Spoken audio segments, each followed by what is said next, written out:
All right. Hey, everybody. Welcome, welcome. How are you? Merry Christmas.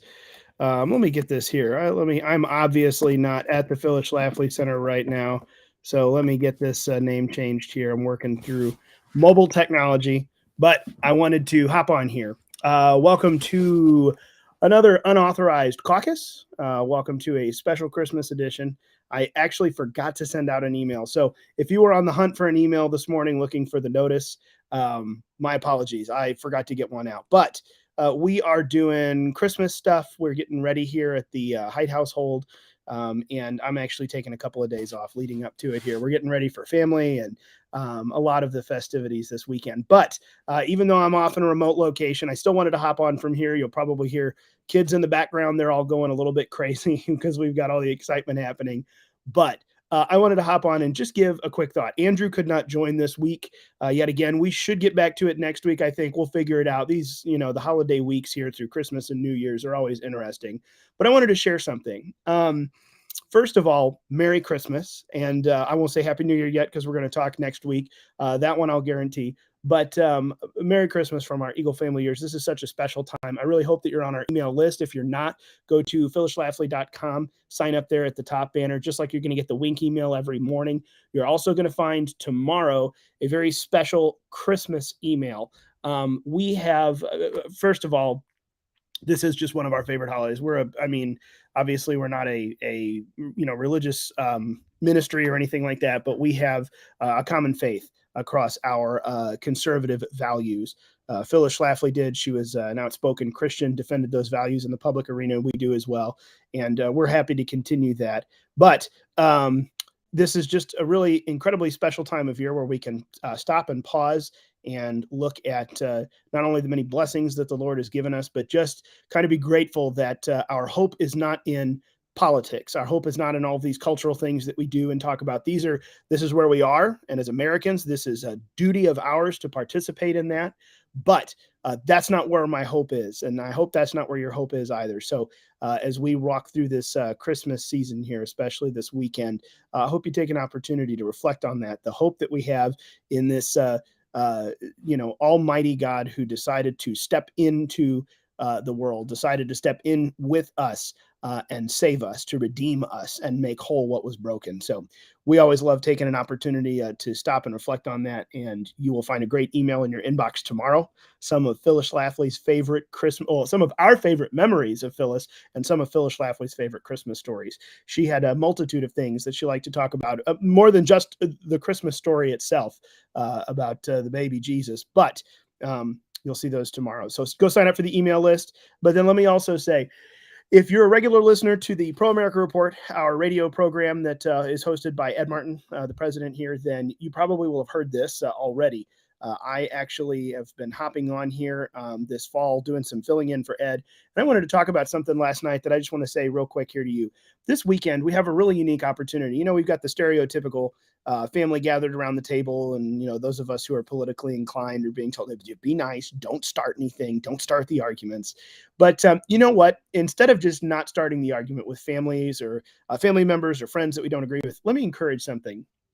Let this be an opportunity this weekend to get back to basics, to utilize those conversations with your friends or family members who maybe don't agree with you politically, to get people back to the why behind our opinions about politics and culture. I think that this is, and when we talk about it here a lot, this is the whole point of this program, this podcast that we do online, Unauthorized Caucus. What is the value? What's the reason behind these issues that we're doing or that we're fighting for in the political realm? It's not just about the political issue itself. It is about why that matters, why it's important. And take this opportunity to do that, because we really are. I firmly believe people are just losing that ability. It's not just that everyone has gone off the deep end of being progressive, or everyone has stopped caring and unplugged. I think that people have really started to lose the ability to have those conversations, the deep conversations of getting behind an issue. So why does it matter to be limited government? Why should we have self-government? Why should we, value that in our society? And why should we work for that and toward that in this republic? Why do, intellectual property and patent rights matter? Where does this, personal private property and ownership come from? These these are the things that we need to get to, because if you've got someone that you disagree with around the family table this Christmas, I have a feeling there's probably a misunderstanding somewhere for them. If well, I'm assuming that you're right.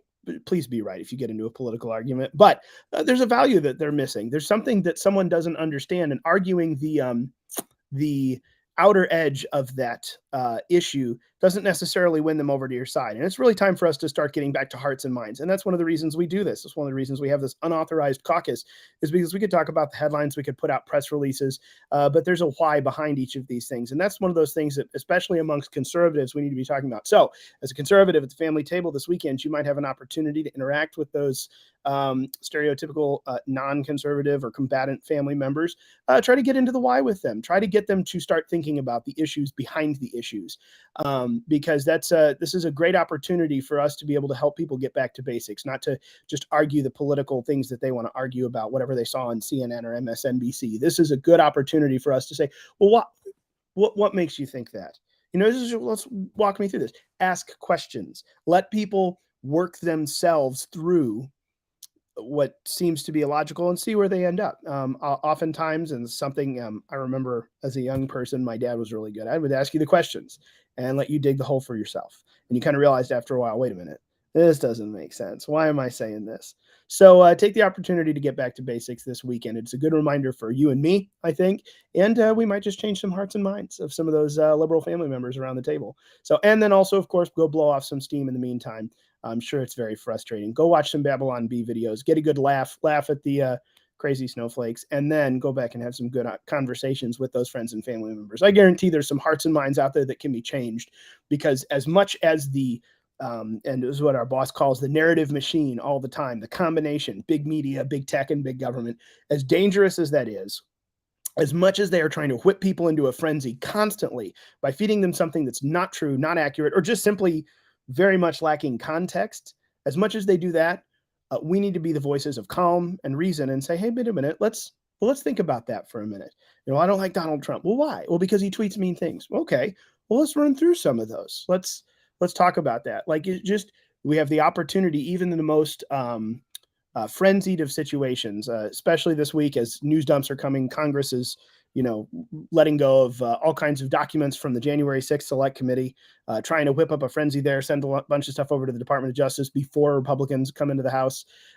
They're also releasing the Trump tax returns, which, if you've poured over those and know anything about rich people and taxes and income versus business expenses and losses, you're going to know that that's pretty much a giant nothing burger, and yet they're trying to whip people up into it. So take the opportunity to get down to the why. Take the opportunity to change people's hearts and minds, to get their understanding of these issues correctly, rather than just to correct them on the issue, because that's, at the end of it, we need people to think for themselves. And that is, I think, something that's lost, very much so. We have lost it as a society as a whole. People need to think for themselves. So keep that in mind. Help them figure out the correct way to an issue, instead of just correcting them on the issue, because people need to know how to do that. So take the opportunity this weekend to get back to basics.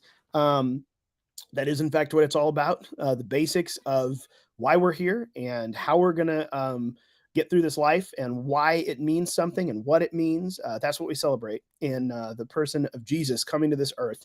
And then we'll celebrate the completion of that story, that redemption story, here at Easter. But for now, have a good weekend. Have a good time with friends and family. I am praying that for everyone who constantly follows and watches us here, that this is a time of rejuvenation and rest, that this is a time of just a wonderful break for you and your family to spend time together.